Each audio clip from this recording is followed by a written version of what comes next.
तोते की मौत। एक बार बादशाह अकबर किसी व्यापारी के पास से तोता खरीद कर लाए। वह तोता देखने में अत्यंत सुंदर था और उसकी बोली भी बड़ी मीठी थी। अकबर ने उस तोते की रखवाली के लिए एक सेवक को नियुक्त कर दिया और उसे साफ हिदायत दे दी कि अगर तोता मरा तो तुम्हें मृत्यु दंड दे दूंगा, और इसके अलावा जिसने भी अपने मुंह से कहा कि तोता मर चुका है उसे भी मौत की सजा मिलेगी। इसलिए तोते की रखवाली अच्छे से करना।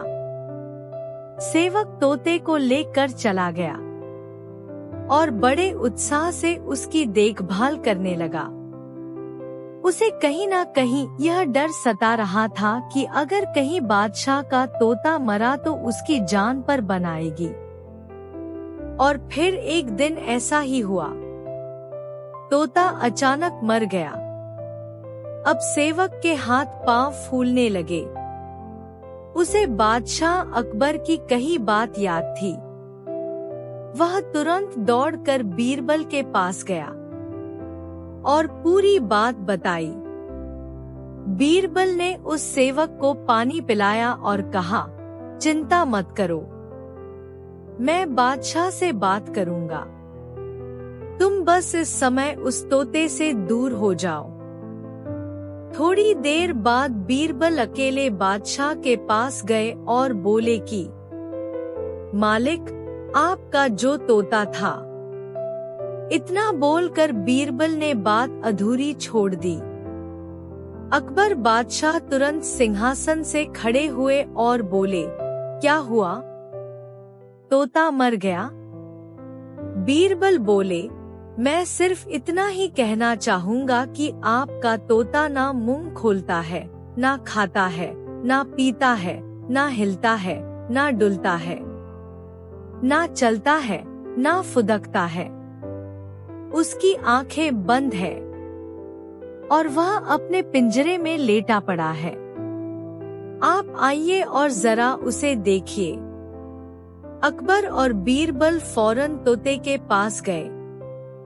अरे बीरबल, तोता मर चुका है। ये बात तुम मुझे वहीं पर नहीं बता सकते थे? अकबर क्रोधित होते हुए बोले, उस तोते का रखवाला कहाँ है? मैं उसे अभी अपनी तलवार से सजाए मौत दूंगा। तब बीरबल बोले, जी मैं अभी उस रखवाले को हाजिर करता हूँ, लेकिन ये तो बताइए कि आपको मृत्यु देने के लिए मैं किसे बुलाऊं? क्या मतलब है तुम्हारा? अकबर जोर से चीखे।